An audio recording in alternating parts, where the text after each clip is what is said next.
Welcome back, everybody, to Podcast Combat Sports. I'm your host, Frank Palumbo. As you can tell, maybe a little different entry music into the show this week. This, of course, is the original walkout theme music for the UFC back in November 1993. And that is the theme this week. It's been a big weekend and a big week. 22 years ago, this past week, was UFC 1, featuring Royce Gracie, defeating 3 opponents in one night to capture $50,000 for UFC 1 and kicking off a movement in martial arts in general. Martial arts has never been the same, and it's mostly to the Gracie family and Royce Gracie's performance that night.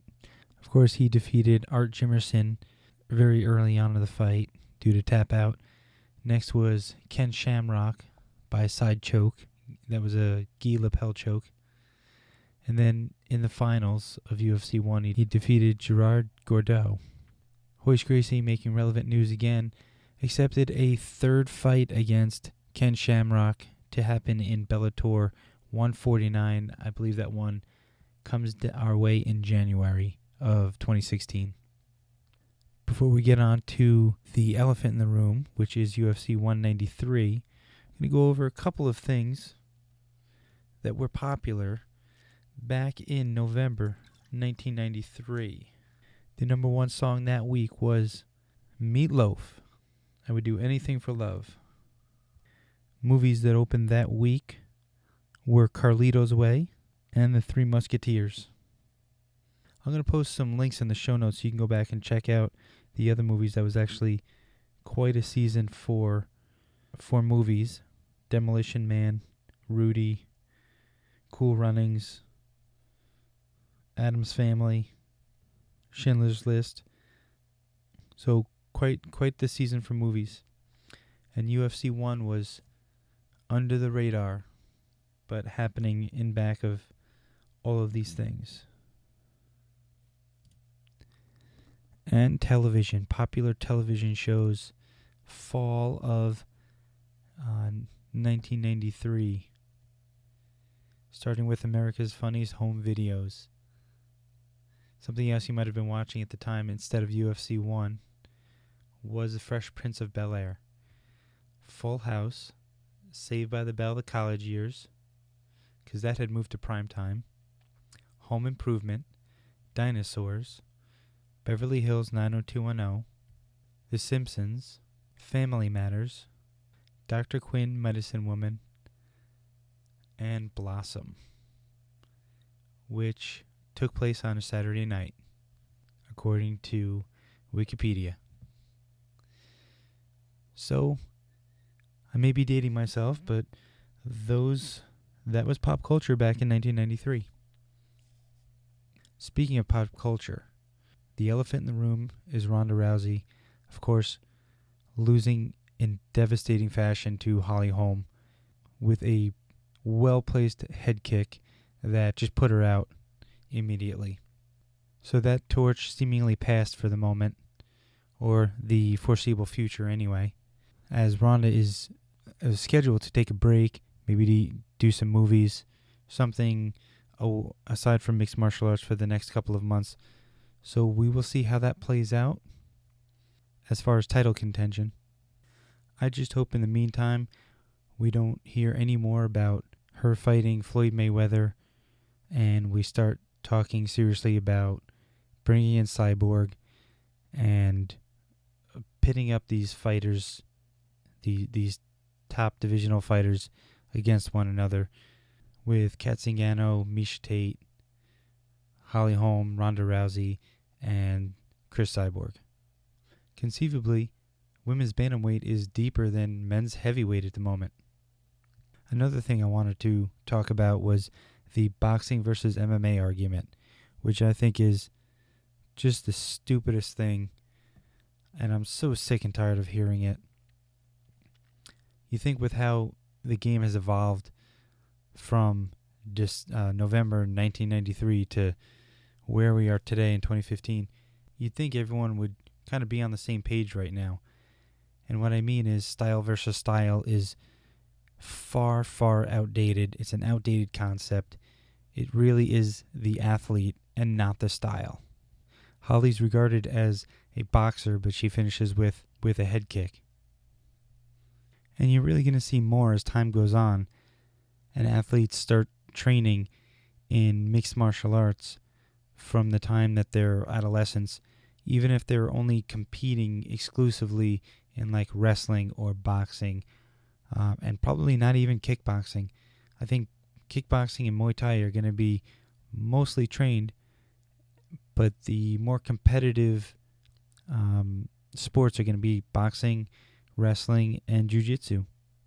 There are more competitive opportunities out there, at least for our area anyway.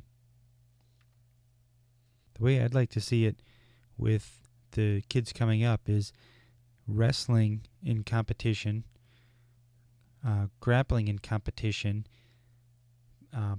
training alongside boxing and kickboxing, and maybe even getting some boxing fights, and then transitioning to mixed martial arts, whether college is in the equation or not, somewhere instead of college or after college, and then pursuing a professional mixed martial arts career and going from there. Once those things start to happen, you're going to see this argument of styles really go away, and it's going to be just about the skills that the athlete possesses and refines and how they handle competition.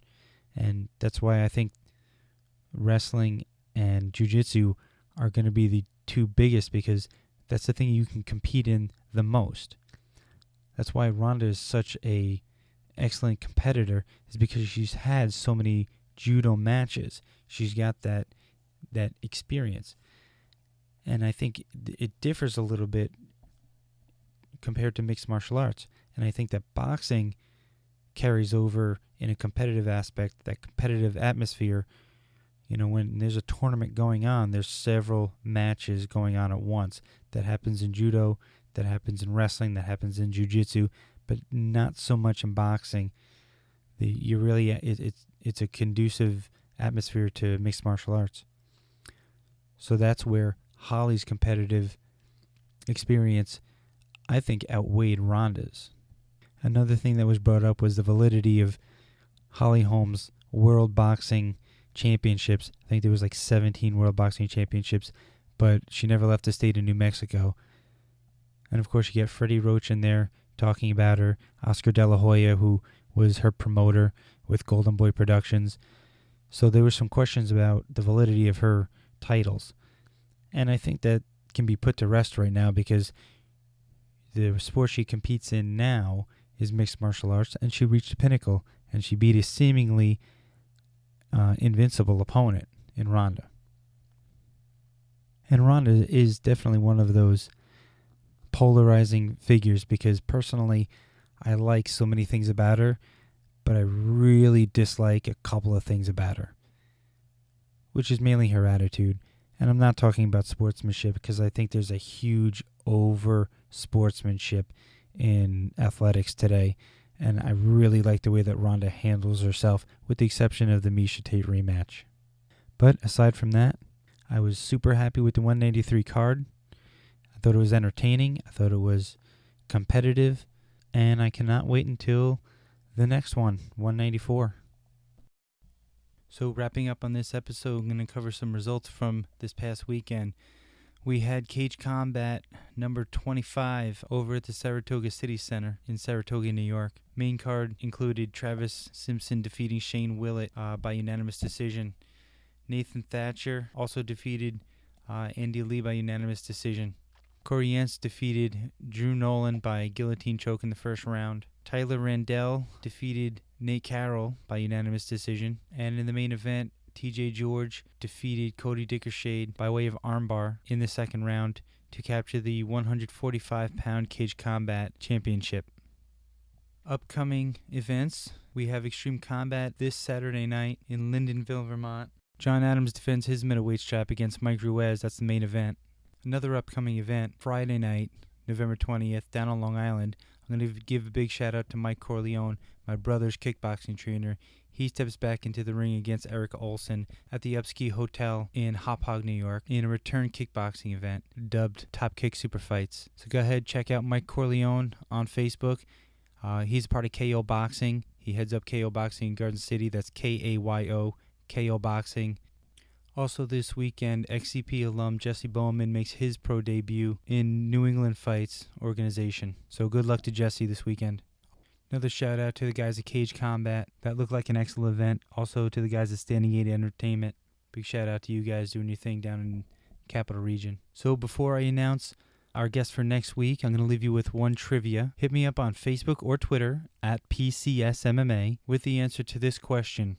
Mixed martial arts is illegal and unsanctioned in the state of New York. However, there was a major event that happened in New York. Tell me the date, the city, and the organization. Again, hit me up on Twitter or Facebook, PCSMMA, with that information, and you'll get a Plattsburgh Combat Sports t-shirt. Last order of business, leading up to the big Extreme Combat card in Burlington, Vermont, December 19th. Our guest next week will be TJ George, who faces Andre Belcaris, our first guest here on Podcast Combat Sports. That fight is going to be gaining a lot of steam. It's going to be very much anticipated leading into December 19th. There's been some story behind it, and I think it's going to be a good fight. It's about that didn't quite happen, but it's going to happen December 19th in Burlington. So check the show notes. Follow me on Twitter, Facebook, YouTube, Instagram, and of course SoundCloud and YouTube. PCSMMA. That's Podcast Combat Sports. PCSMMA, Plattsburgh Combat Sports. So for Podcast Combat Sports, I'm Frank Palumbo, and I will see you next week. Ciao.